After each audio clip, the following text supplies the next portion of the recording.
nome é Solange de Campos Loureiro Fernandes. Eu tenho 17 anos de SESC e hoje eu vendo vatapá de bacalhau ou de camarão, costela desossada com mandioca e carne seca com banana verde. Aí uma semana eu trago a costela com a banana e outra semana a gente traz o vatapá com a costela. Aí ficou dividido assim, que é 2 pratos só para cada bolicheiro, né? E o meu grupo é o grupo B, que antes eu fazia parte do A, agora eu estou no B. Aí é pessoas diferentes, né? Que eu não estava acostumada a conhecemos pessoas novas. E estamos aqui. Já tem 17 anos que eu estou aqui. Já passamos muita coisa boa aqui. E eu adoro vir aqui, adoro trabalhar aqui.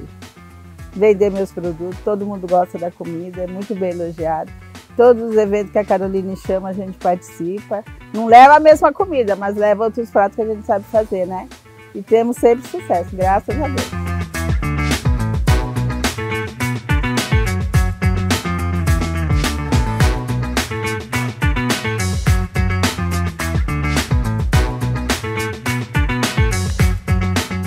Eu conheci o boliche por uma amiga minha, que era professora igual comigo, e ela trabalhava na mesma escola que eu, e ela falava do SESC. Vai lá no SESC, eu vendo comida, eu vendo bobó de galinha. Aí meu marido precisava também. Aí nós viemos uma quinta-feira, isso aqui estava fervendo de gente. Aí ela falou assim, faz a inscrição que vai ter no final do ano, em outubro, novembro tem inscrição, você faz. Se der certo, você começa. Aí quando abriu as inscrições eu vim fazer, porque meu marido não dava para vir, eu vim fazer no nome dele. Aí deu certo, nós começamos a trabalhar. No começo, como a gente fazia dobradinho, o pessoal não gostava muito, torcia o nariz, falava que a comida não era um prato agradável para algumas pessoas, outras já gostavam. Aí depois meu marido achou melhor colocar peixe. Aí nós viemos com peixe ensopado. Aí sim, aí nós vendemos bastante, porque todo cuiabano gosta de peixe, né? Aí nós começamos a mudar por causa do público que vinha. Aí começou a enjoar do peixe, a gente começou a mudar o cardápio também. E como vai ficando as coisas muito caras e não dá para você subir o preço muito, porque também o pessoal não compra. Então a gente tinha que ir se adaptando assim, né? Conforme você vai trabalhando, você vê que você não tem resultado, você vai trocando, né? Vai fazendo as experiências.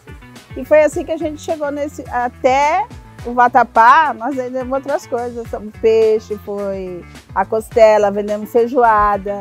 Ele criou feijoada para cá, vendia mais ou menos também, que o pessoal falava assim, mas feijoada à noite é muito pesada, a gente não come. Mas tinha gente que gostava de comer à noite, né? Então, aí eu falei, aí não deu certo. Mas a gente ia tentando, né? Cada 6 meses a gente podia estar trocando o cardápio, aí nisso a gente ia trocando. Aí trazia, o pessoal experimentava, a nutricionista, ela dava o aval, aí a gente trocava os pratos. Aí que nós ficamos até com a costela desossada com mandioca e o vatapá que ele criou por último. Antes dele falecer, ele criou esses 2 pratos.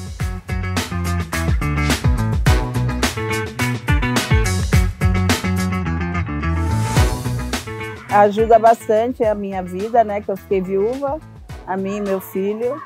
E dá para ter uma renda extra para a gente poder viver a vida. Contribuir muito. Não dá para falar assim, eu vou ficar sem, que não vai me fazer falta, eu estaria mentindo. Faz muita falta, sim. E quem está aqui sabe o quanto que é importante na vida da gente conseguir entrar e conseguir ficar por tantos anos como eu estou, 17 anos.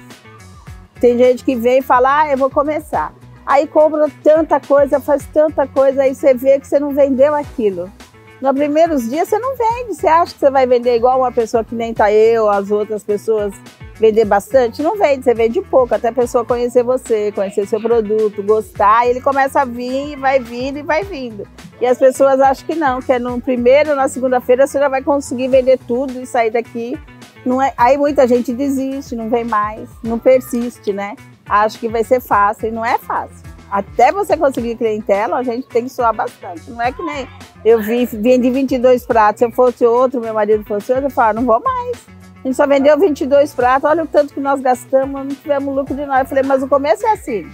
As pessoas que estão antigas vendiam muito mais que nós, mas nós estamos começando. Não vai chegar um dia que nós vamos vender mais igualzinho eles. E aconteceu, né? A gente tem que persistir naquilo que você deseja, para dar certo o sucesso.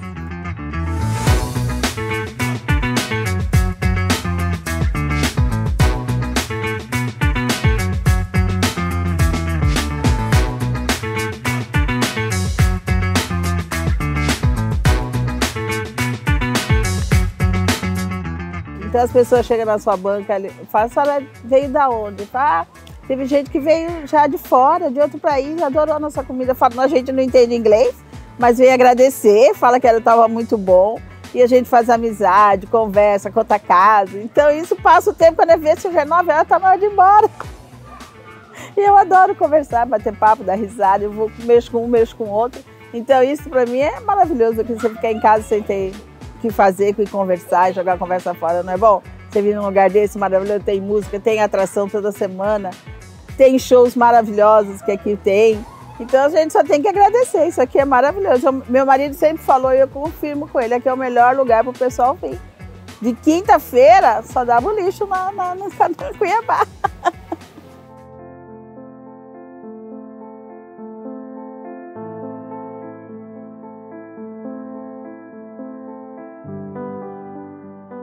A gente tem que ser humilde, né? Amizade. Que nessa semana, desculpa, nós perdemos uma amiga nossa, né? Do boliche. Então a gente entra aqui, eu já vi ela sentada ali. Não tem como a gente não sentir falta, né? E outras pessoas também, amigos que já partiram. Então a gente tem uma amizade, é uma família. Um conhece o outro, um ajuda o outro. Falta uma coisa, você corre lá, ô fulano, você tem, sobrou arroz aí, a gente empresta, a gente dá, na outra semana, se precisar, a gente também, sabe? Então a gente ficou uma grande família aqui no SESC. Isso é muito bacana, eu gosto demais. Desculpa de eu chorar. É muita emoção. Não precisa. É que a gente lembra dessas coisas e a gente fica emocionada, né? Semana passada foi a Dilza, nossa amiga do Bobó. Então eu chegava aqui, ela estava sentada ali, ó. Então é que a gente entra aqui, você já lembra. A mulher do parente, uns 2 anos atrás, meu marido. Então a gente vai criando esse vínculo com todo mundo. Um conhece o outro, principalmente da comida. Do artesanato você conhece, fala, oi, boa tarde, tudo bem? A gente olha, quando acaba a comida você dá uma volta em tudo, aí você conversa com as pessoas, né? Mas a comida, todo mundo um ajuda o outro. Os mais chegados é assim. Ah, fulano, acabou o arroz, você me empresta, comprou aí? Empresta. A gente corre lá, pega, porque o nosso tá faltando, ainda tem comida para vender e acabou aquilo lá, entendeu? Então isso é muito importante, muito bacana. Entre todos nós somos assim, unidos. Isso é bacana.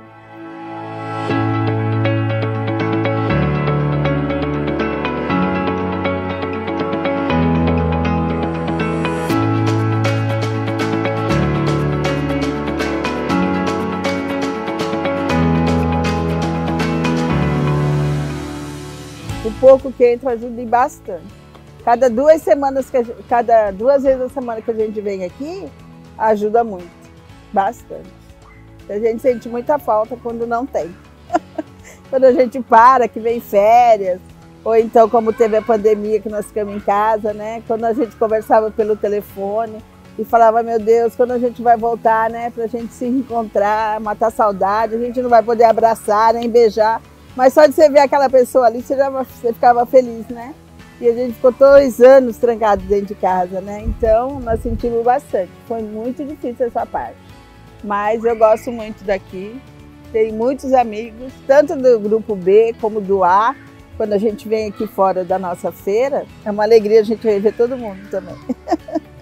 Vocês são muito bacanas, super atenciosos com a gente. Eu não tenho nada a que reclamar, só agradecer. Tem cliente que vem toda semana. Eu tenho uma menina que vem toda semana. Eu fiquei duas semanas sem vir porque eu tive a Covid, né? E a minha colega estava com problema de pressão. Aí nós não viemos. E ela veio, falou, aí ela vinha vindo, ela falou, ai mãe, hoje elas estão aí, a tia tá aí. Hoje eu vou comer minha costela, ai que delícia. Ela chega, o olho dela até brilha quando vê a nossa comida. Ela não fica, ela adora com a nossa comida. Então a gente tem que, desde o pequeno até o maior, né? Que vem só para buscar e vai embora. Então eles falam, nossa, a senhora fez falta, a senhora não veio. Eu falei, a gente estava com problema, não deu para vir. Então a gente sente que a gente tem a retribuição, né? Que gostaram da nossa comida, que gosta da nossa comida e que a gente faz falta para eles. Assim como a gente agradece eles estarem aqui toda quinta, comprando nossos produtos, que a gente está fazendo uma coisa boa, né? Estou servindo comida gostosa e eles se sentem felizes de comprar nossa comida e a gente mais ainda, de oferecer coisa gostosa, né? Quem que não gosta de comer uma coisa boa?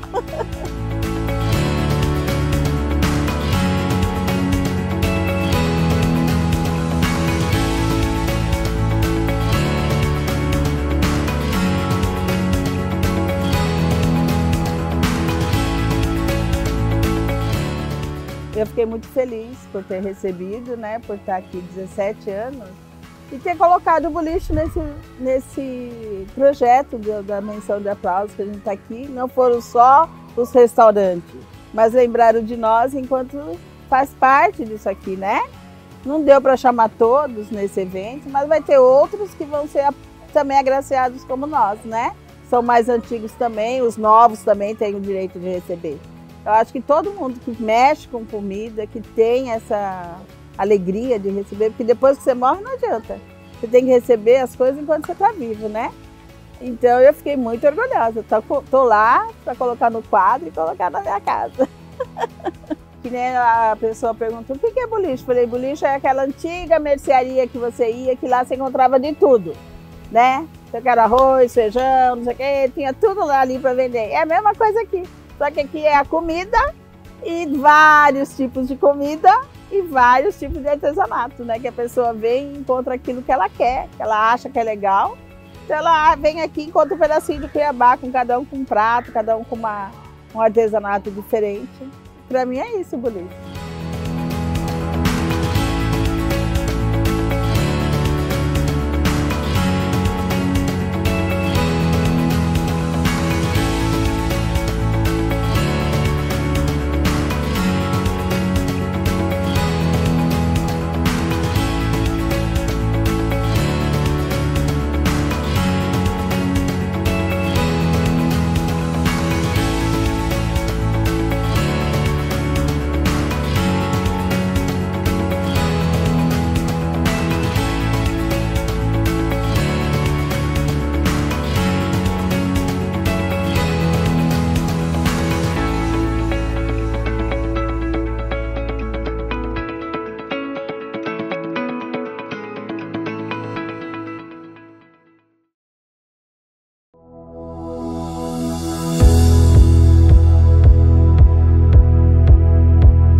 Eu sou Rosane Fagundes Kramer, eu faço parte do Núcleo Arte da Terra, aqui do Distrito de Progresso, Tangará da Serra, desde 2008. Eu vim do Rio Grande do Sul, Santa Catarina depois, daí vim para cá. Morei 2 anos em Tangará e a gente comprou a propriedade aqui e vai morar aqui no distrito. Aí é onde que surgiu esse grupo, com vários cursos com apoio do município, já em 2007. Hoje ainda temos já 2 ainda que participam do núcleo, que na época fizeram esse curso em 2007. 2008 daí teve outros cursos trazidos pelo município, pela Secretaria de Cultura e apoio do Senar. Aí é onde que o distrito é pequeno, né? Todo mundo se conhece, tinha que ter turma. Então me convidaram, eu acabei convidando outras pessoas também e a gente fez esse curso. Depois veio outros cursos e assim foi. E a gente viu que como aqui não tem outras pessoas que trabalham com a cerâmica, e a gente se identificou. Então no começo trabalhamos individual. Aqui já, primeiro no centro do Lar do Idoso, que tinha um forno lá e os cursos aconteciam lá. Aí, como eu tinha um espaço, que a gente está até hoje aqui ainda, a gente decidiu vir fazer um forno movido a lenha para queimar as peças nesse quintal.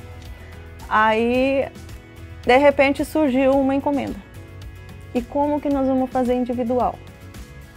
A gente viu a necessidade do coletivo, porque ele é um trabalho de processos, ele não é um trabalho rápido.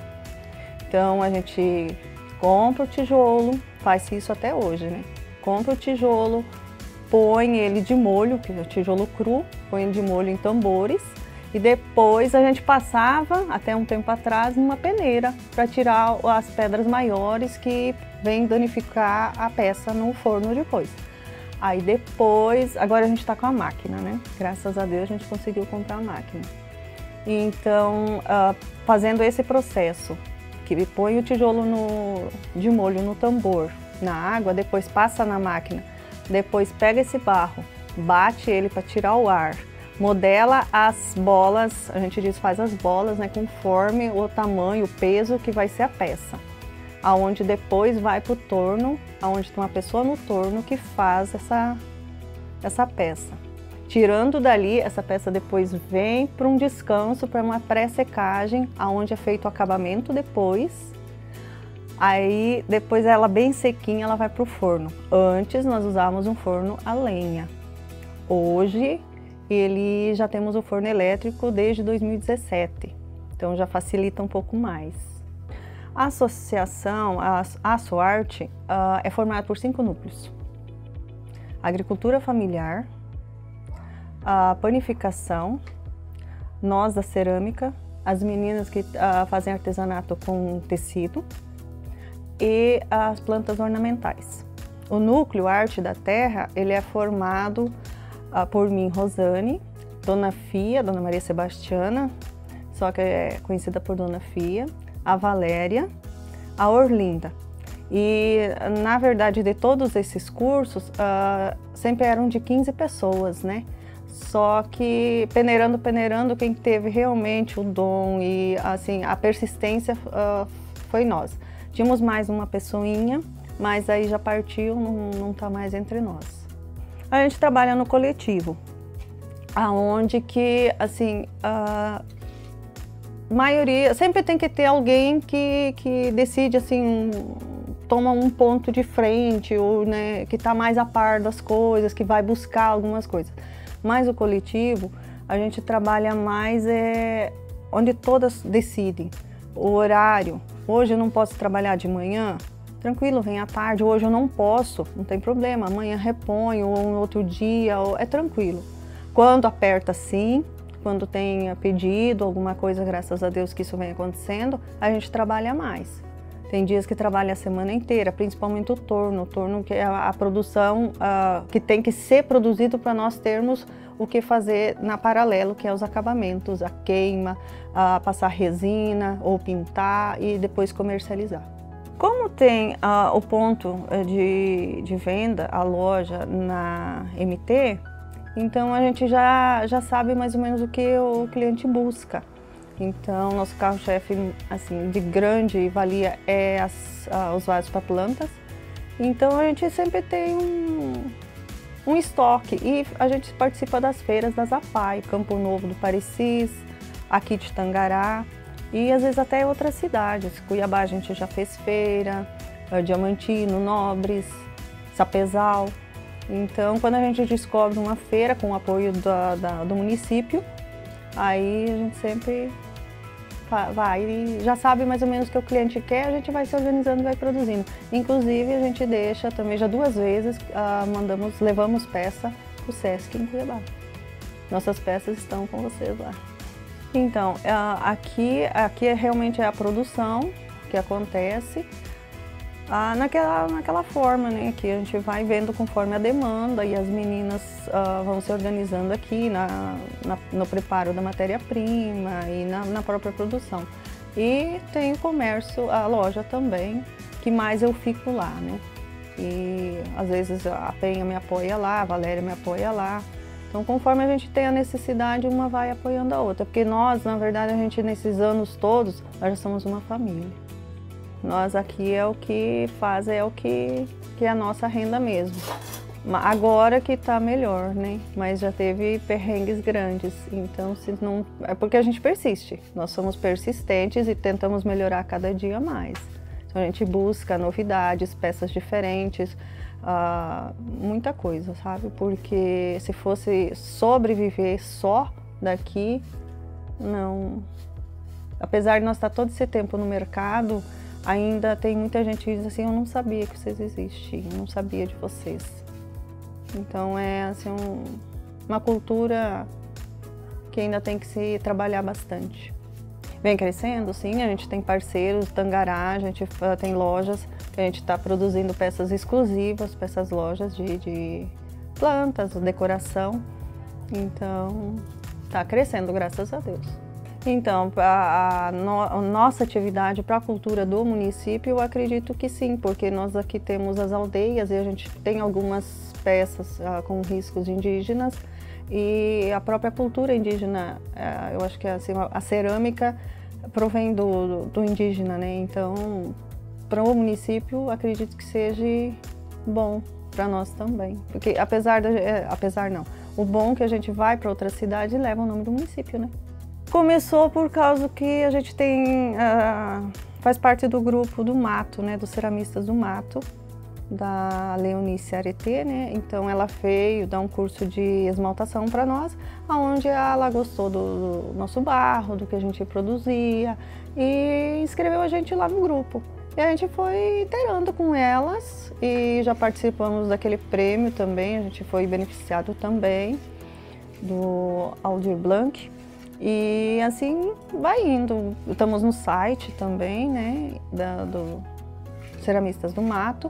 E dali que o pessoal do Sesc descobriu a gente e entrou em contato e já comercializamos.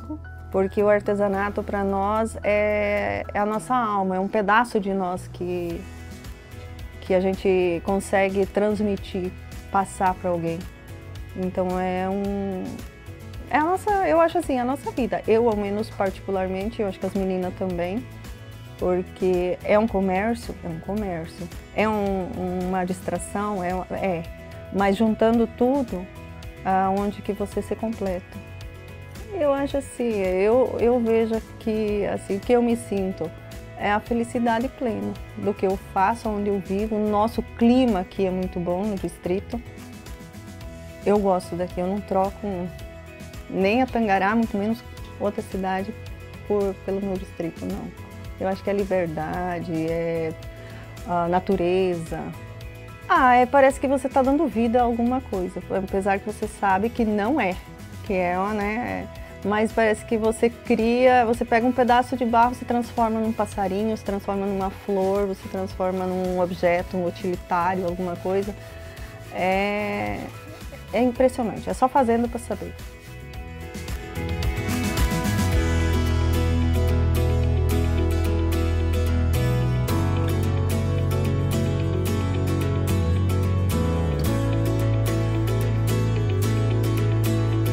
A minha relação com o cinema, ela é desde a infância.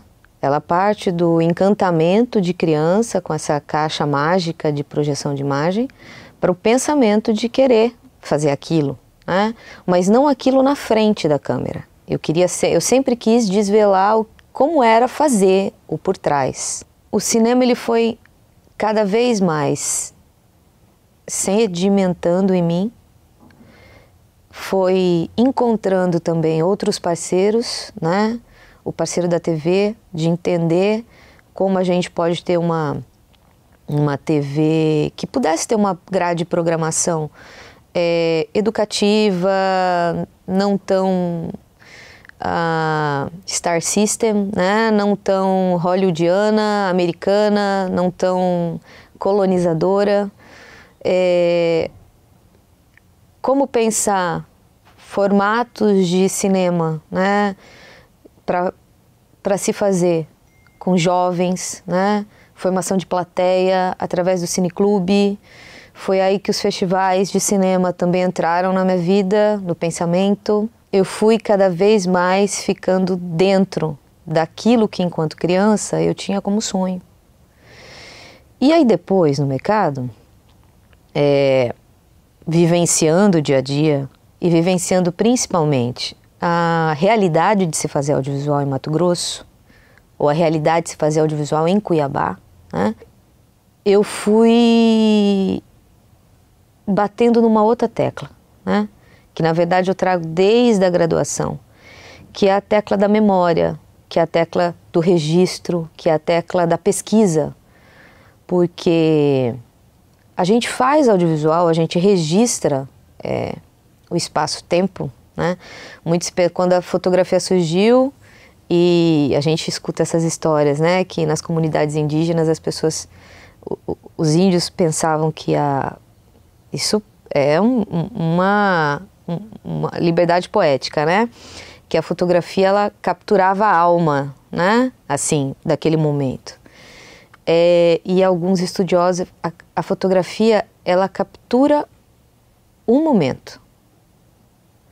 E aí, se a gente pensar que essa imagem, seja ela estática, fotográfica, ou ela em movimento, como no cinema, ela desenvolve ali, naquele espaço-tempo, um corpo efêmero que existe naquele momento que a imagem, tanto no momento que a imagem foi capturada, quanto no momento em que a imagem é projetada. E depois ele se desfaz. Mas ele fica na nossa memória, ele reverbera. Então a gente pensar que esse registro, essa memória, né, dessa imaterialidade, ao mesmo tempo que é material, da sociedade que a gente está, ela é de extrema importância, porque só assim a gente vai poder ensinar, talvez seja forte a palavra, mas a gente vai poder mostrar, deixar para as sociedades que vão vir, para as crianças, né, ou para as futuras crianças que ainda não nasceram, para os futuros realizadores, o que se foi feito, como se foi feito, né, o porquê se foi feito, como era essa cidade, como era esse estado. Eu acho que hoje a gente vive um outro momento desse audiovisual. E a gente tem essa possibilidade de viver esse momento por conta das gerações anteriores, que fizeram um quebrar de pedras para que a gente pudesse ter uma atenção, ter de fato uma visualização sobre cinema e sobre audiovisual aqui. No final dos anos 90, meado dos anos 90, né, a gente passa a ter uma lei de incentivo estadual, que era a antiga Lei Hermes de Abreu, que inicia esse processo através de fomento de projetos culturais. E aí a gente inicia um processo de conseguir recursos públicos para poder financiar os filmes de realizadores. É assim que o Amaury Tangará, ele realiza o primeiro projeto de cinema em Mato Grosso, financiado, vamos deixar claro, financiado por uma lei, né, que foi o Pobre é Quem Não Tem Jipe.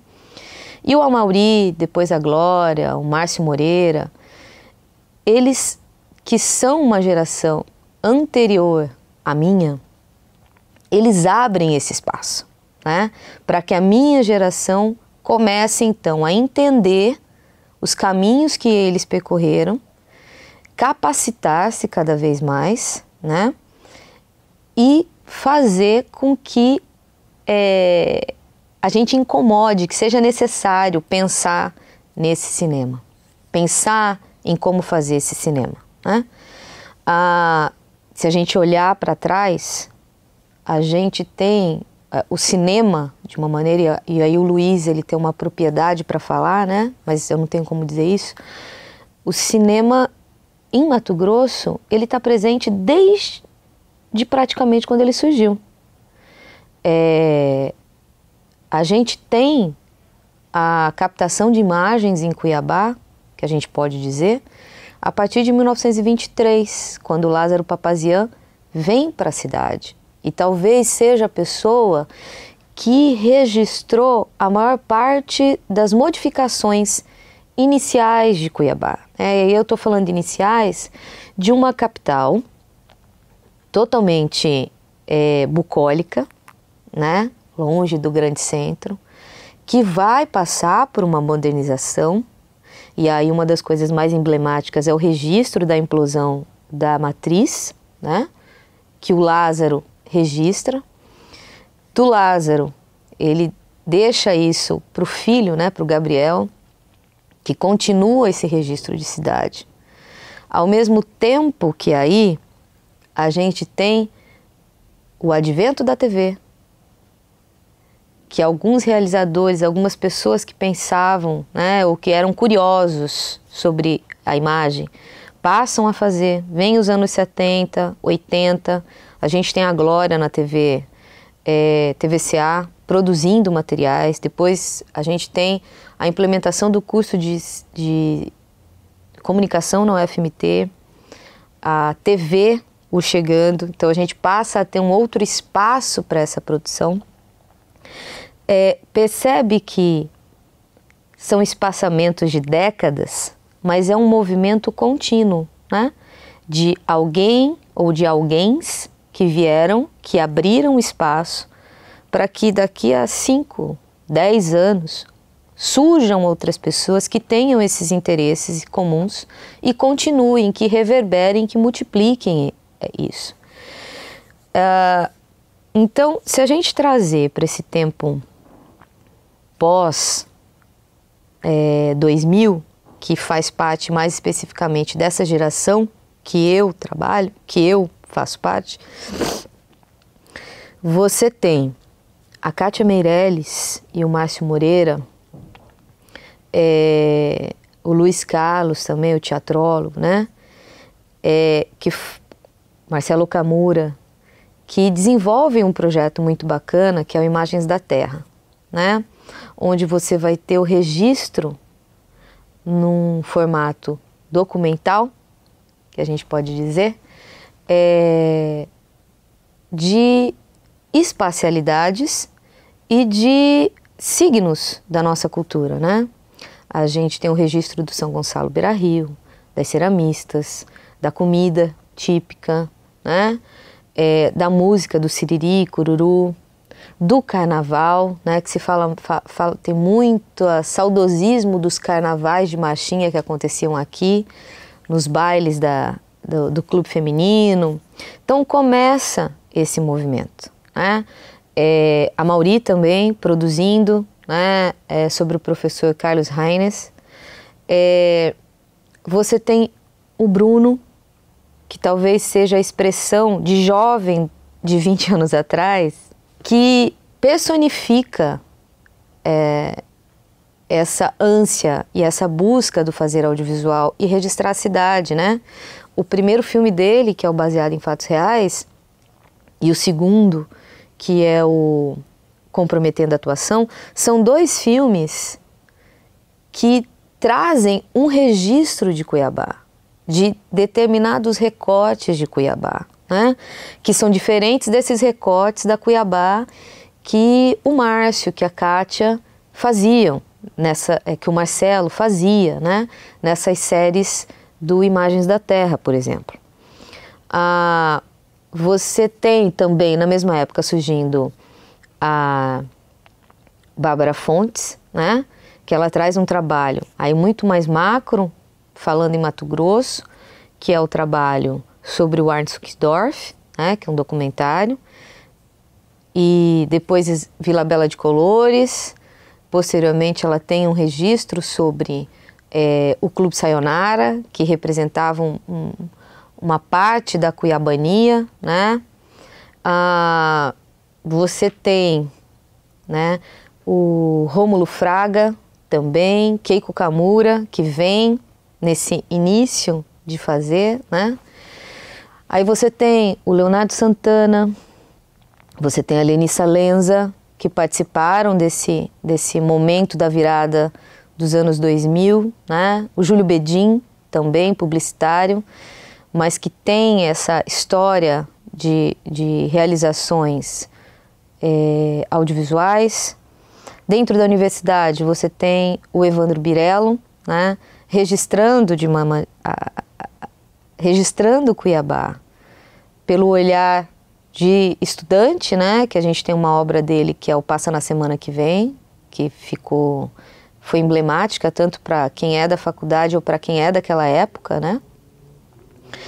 Você vai ter, aí eu também apareço nessa, eu surjo nessa época, trabalhando com outros, mas produzindo também o meu primeiro documentário, que é o Alves de Oliveira, que ele vem muito dessa ânsia do registro da memória, né, que eu falei anteriormente, porque ele foi meu projeto de TCC, muito impulsionado, porque depois que eu fiz a disciplina de realidade regional, eu percebi que onde é que a gente acha os registros de comunicação?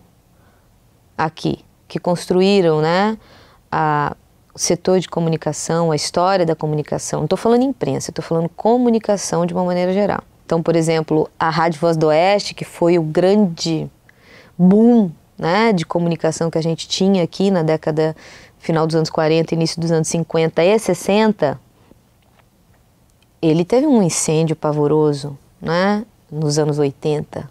Então, isso me incomodou muito.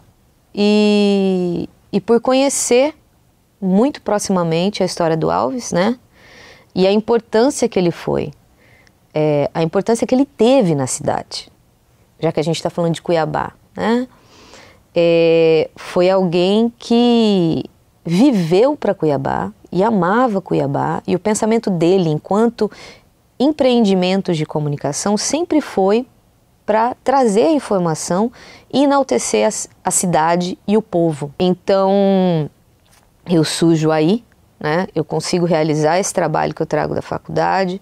Ana Cláudia Simas, que era uma parceira que desenvolveu vários trabalhos comigo, também vem dessa leva. Carlos Augusto também vem dessa leva. E aí são pessoas que vão inquietando, né? A gente vai se inquietando. O Yuri Kopkak, né? Muito mais como um técnico, mas um técnico que, sem ele, talvez muita coisa não tivesse acontecido aqui. A Liana Camargo com Cristiano Costa, né? Que fazem dentro da faculdade um trabalho que é Cuiabá pelo olhar de Lázaro Papazian, que é um trabalho de fato de olhar para essa cidade, de mostrar como Lázaro olhou essa cidade, registrou Cuiabá. Então perceba que rapidinho eu começo a dizer vários nomes e a gente tem muitos outros, né? A gente tem a sedimentação da Glória Albuez como primeira mulher diretora, primeira mulher que dirige um curta-metragem em Mato Grosso, então isso é muito importante. Basicamente, a realização audiovisual aqui, que não estava na TV comercial ou numa TV educativa, que não tem tantos recursos para produção, né? Ela era sustentada, ou ela é sustentada, por editais de incentivo público, né? E aí a gente tem, em especial, e basicamente por um bom tempo, o edital estadual, né? Que era a Lei Hermes de Abreu, que virou Fundo de Cultura Estadual, ou, né, quando de repente começam a surgir governos municipais que também verificam que era importante ter leis municipais, editais municipais. E aí eu estou falando especificamente de Cuiabá, porque durante muito tempo talvez só Cuiabá tivesse esses editais que incentivassem os realizadores da cidade. Só depois da primeira década dos anos 2000 é que a gente começa a ter um aporte de editais em Lucas, Nova Mutum, Chapada, eu creio, Várzea Grande, Rondonópolis, né? Outras cidades começam a fazer essa produção, Barra do Garças, porque aí a gente tem a instituição da Universidade Federal e do Núcleo de Práticas, do núcleo do NPAV, né, de Barra do Garças, do Cine Roncador. Os cineclubes no interior também impulsionam isso, né? Movidos pela experiência do Cineclube Cochiponés, que é um dos cineclubes mais antigos do Brasil, ainda em atividade, e ele é nosso. Então, a gente tem um movimento muito bonito. E também aí a gente tem que voltar a falar sobre a Universidade Federal, sobre o Cineclube, sobre o curso de comunicação, o antigo curso de rádio e TV, né? Que virou finalmente o curso de cinema e audiovisual, que foi que era um projeto que a gente tinha, eu falo a gente enquanto setor, né, de audiovisual, que existia desde 2005 no pensamento de ter esse curso profissionalizante mais focado para audiovisual, para que não acontecesse, né, o que a maioria acontecia, as pessoas entravam para a rádio e TV porque queriam um audiovisual, aí a gente fazia o rádio e TV, mas o nosso foco era audiovisual, então os trabalhos eram muito mais de audiovisuais do que de rádio, por exemplo, né? E a questão do curso nasceu de uma maneira ali, né? E que hoje a gente vê concretizado pela Universidade Federal e muito pelo esforço do professor Moacir, né, que é o coordenador do curso e que é um cara que formou muita gente, né, gerações de realizadores que estão em atividade aqui no estado e no Brasil, né, a gente pode dizer assim. Aí a gente tem, depois dessa leva de realizadores que coabitam na minha época, você tem o Felipe Damian, a Ângela Coradini, que vem um pouco depois, você tem a Caru Roelis, que vem de dentro do Cineclube Cochiponés, né, bolsista, a Iris, né, que vem de Rondonópolis, certo? E produz registros de Cuiabá. Ela tem um documentário muito bonito sobre o Siriri Cururu, e depois ela faz o Rio Vermelho, né, e Maju, que é Marju, né, que é um registro muito pontual. Você tem Luiz Marchetti, que volta para Cuiabá, né, ele tem um trabalho que eu acho que é um dos trabalhos que mais registra a cidade, que é em cima de um roteiro da mãe dele, da Wanda Marchetti, que é um Doc TV, né, que ele realizou sobre a oralidade de Cuiabá. Então, esse é um trabalho muito pontual. Você tem o João Bertoli, né, realizando. Você tem o Severino Neto, que surge ali 2011, na verdade 2009, 2008, por aí, fazendo algumas coisas, mas 2011 é o primeiro curta dele, né, que ele realiza, e depois Olha o Caminho. Mas o que eu acho mais incrível é a quantidade de mulheres hoje, né? Como eu falei da Ângela, você tem a Juliana Capilé, você tem a Samantha Codebella, a Caru, você tem eu, né? A Luísa Raquel, que representa o coletivo Quariterê, e a instituição do Quariterê, que é muito importante, né? Você tem a Daniele Bertolini, né?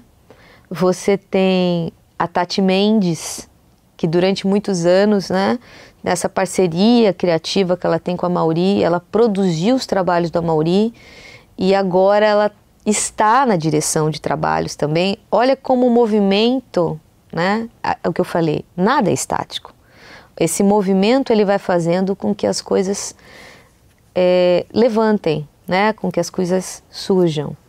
Então, a Cuiabá que a gente registra hoje, para além do progresso, né, para além das mudanças estruturais da cidade, ela é uma Cuiabá de outra cor, de outro sotaque, de outro som, da Cuiabá que foi dos anos 90, quando a Glória fez P.S. Glauber, Te Vejo em Cuiabá, que é um documentário belíssimo com Liu Arruda, né, sobre a Mostra Glauber que vinha para cá.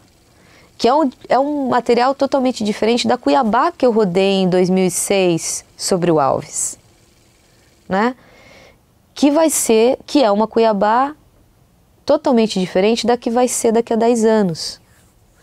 Então olha a importância da gente registrar a cidade, da gente ter cada vez mais movimentos, né, de registro da cidade, realizadores que pensem em registrar esse espaço. E aí a gente pensa, nossa, tem muito produto. Sim, a gente tem muito produto realizado por realizadores locais em Cuiabá, em Mato Grosso. Mas ainda é muito difícil o acesso para a grande população. Então, esse material, às vezes, ele fica muito restrito aos guetos universitários, né? Como o Cineclube, por exemplo, a sessões de cinema que são feitas não só no Cineclube ou por um centro acadêmico, né?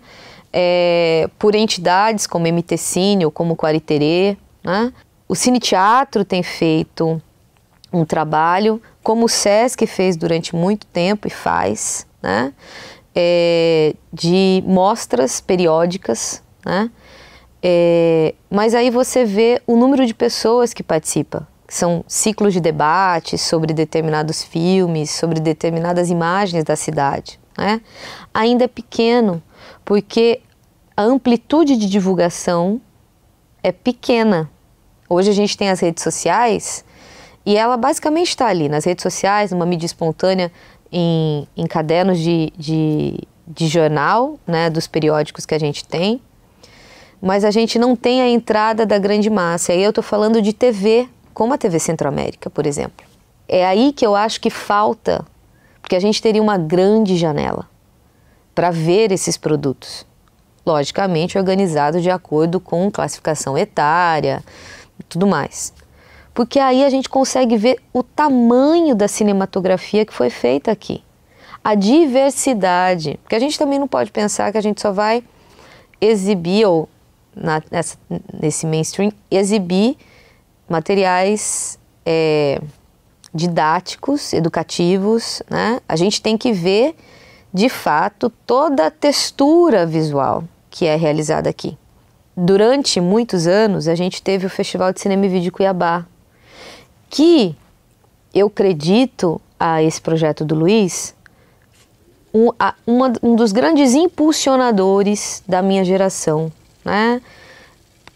O Bruno vem desse movimento, a Keiko vem desse movimento, o Júlio vem desse movimento, o Rômulo vem desse movimento, o Evandro vem desse movimento, eu venho desse movimento, a Liana, Cristiano, Marcelo, a Baraldi vem desse movimento.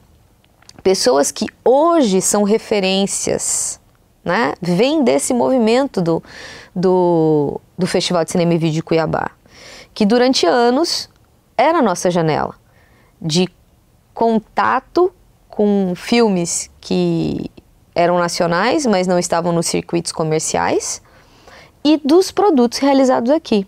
Depois de um tempo, surge a Mostra de Audiovisual Universitária, que hoje se chama Mauau, porque ela se tornou latino-americana, que ocupa um espaço dentro da universidade. E depois, quando a gente tem a 13ª mostra, que a gente se torna latino-americana, a gente tem um outro espaço. Você tem também o Festival de Cinema Feminino, Tudo Sobre Mulheres, que a Daniele Bertolini, fazia em Chapada dos Guimarães, agora está realizando aqui. Eu fui produtora desse festival durante 4 edições. A gente teve também o Guará, Festival de Cinema e Vídeo Ambiental, né, que teve 3 edições. Depois disso a gente tem o Cinecaus, que é um público muito específico, né, que a Eliette alavancou, trouxe, que é uma outra mostra que aconteceu. E a gente tem mostras, né, que são de fora, que vêm para cá, principalmente aqui no Sesc, como a Mostra de Direitos Humanos, né, que a Keiko é produtora disso há um bom tempo, realizando aqui. O Sesc institui depois a Mostra Sesc, traz para cá para realizar. Então, mas mesmo assim, quando a gente fala dos espaços de exibição, o que eu falei no início, são guetos. Você tem sempre o mesmo, praticamente a mesma plateia, que vai de um para o outro, que vai assistindo. Você não tem essa amplitude que talvez o espaço dentro de uma TV pudesse trazer para a gente. E aí, pensando a questão de renda, né?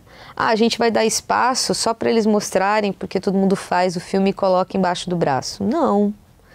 A gente não faz filme para colocar embaixo do braço ou colocar no Lattes, colocar no currículo e dizer que sou cineasta. Eu faço porque é a minha forma de arte de expressar. Mas para além disso, é o meu trabalho. Trabalho é renda.